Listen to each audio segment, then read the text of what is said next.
Selamat pagi saudara-saudaraku yang baik. Semoga kita sehat. Dan puji syukur, kita meluangkan waktu buat berdoa, mengarahkan hati buat firman Tuhan. Firman Tuhan di akhir pekan ini diambil dari Kejadian pasal 27 ayat 43 sampai 46a. Jadi sekarang anakku, dengarkanlah perkataanku.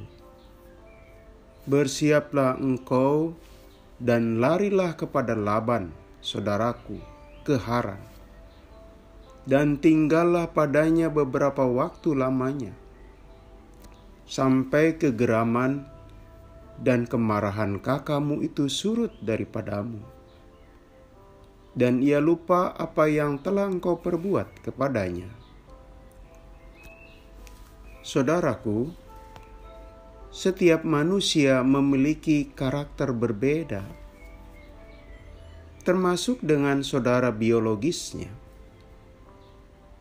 Meskipun lahir dari rahim ibu yang sama, karakter adik kakak bisa berbeda. Bukan hanya berbeda, malah bisa saling bertolak belakang. Kakaknya pendiam, adiknya cerewet. Adiknya penurut, kakaknya bisa suka membangkang. Sering karena watak yang berbeda itu menimbulkan sikap yang juga berbeda menanggapi suatu realita. Jika suatu hari ibunya membelikan pakaian, anak yang cerewet pasti berkomentar panjang dulu. Setelah itu barulah dikenakan baju pembelian ibunya. Sedangkan si pendiam tenang-tenang saja, dia lihat, dia senang, langsung dia pakai. Yakub dan Esau, putra-putra Ishak, keduanya satu sama lain berbeda wataknya. Yakub ambisius, sedangkan Esau suka menyepelekan hal yang berharga. Puncak keperbedaan antar mereka berujung pada konflik panjang dan pahit, kebencian dan dendam mewarnai perjalanan relasi mereka sebagai kakak dan adik. Tidak hanya sebatas mereka berdua, saudaraku. Ishak dan istri terkena imbas mereka.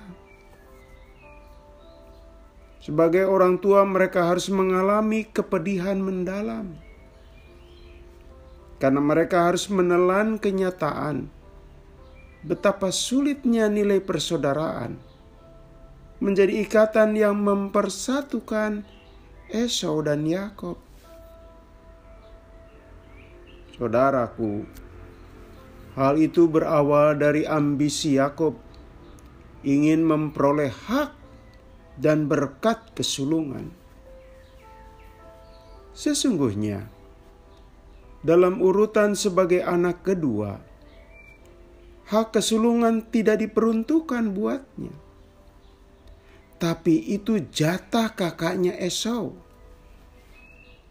Sayangnya, sesuai dengan wataknya, Yakub berambisi ingin memiliki dan menguasainya. Bahkan saudaraku, tak segan-segan dengan cara menipu, Yakub nekat menempuhnya. Sementara itu, Esau menganggap remeh hak dan berkat kesulungan. Sampai hal berharga itu dengan ringannya dia mau tukar dengan semangkok sop kacang merah. Barulah setelah proses barter terjadi, dia sadar adiknya merugikannya.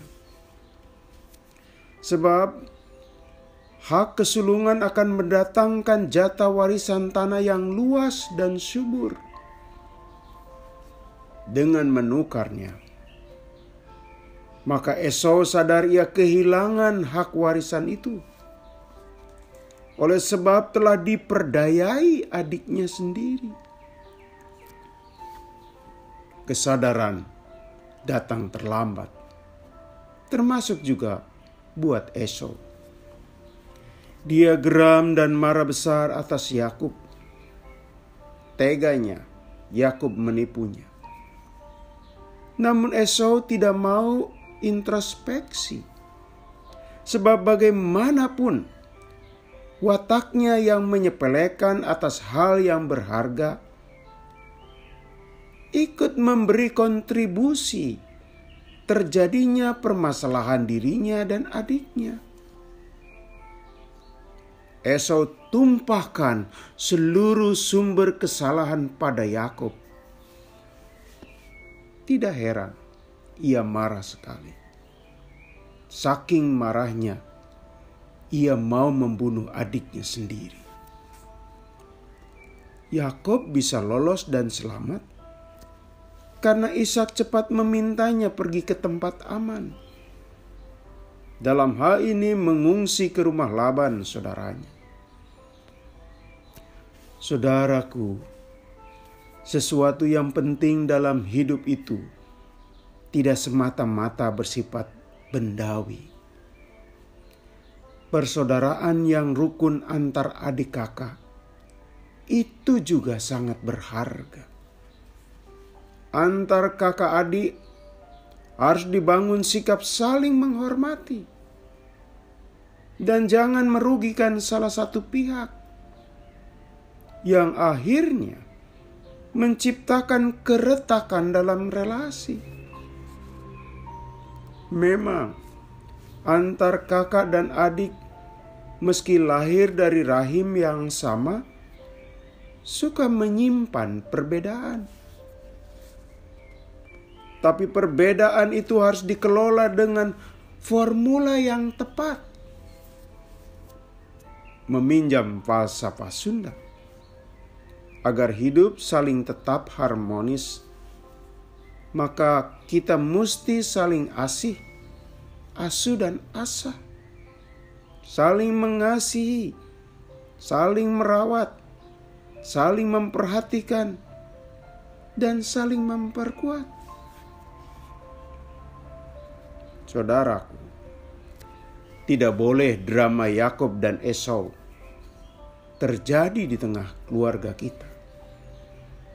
Sama, jangan sampai terjadi pada anak-anak kita. Persaudaraan yang rukun antar adik kakak, itulah kerinduan kita. Kita ingin relasi antar saudara tercipta indah. Dengan demikian, menjadikan orang tua di masa tua bangga dan bahagia. Bukankah kita tahu bahwa masa tua itu yang dipentingkan bukan berapa banyak jumlah uang di tabungan, bukan berapa luas lahan yang dimiliki, tetapi seberapa rukun dan saling mengasihi antar anak-anaknya, dan seberapa tentram hati dan batinnya. Saudaraku, kemarin ada perayaan lansia nasional. Semoga para lansia berbahagia melihat anak dan cucu hidup berdampingan dengan harmonis, tidak saling berebut harta, tidak dikuasai sikap saling iri dan benci. Untuk itu, kita mesti belajar dari kesalahan Yakub dan Esau, supaya kita pun tidak mengulang kesalahan yang sama. Tuhan memberkati hidup penuh rukun. Mari kita berdoa.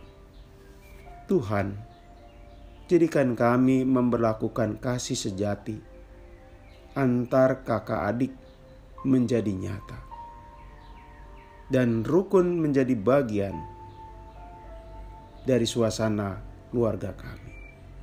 Dalam nama Tuhan Yesus kami berdoa. Amin.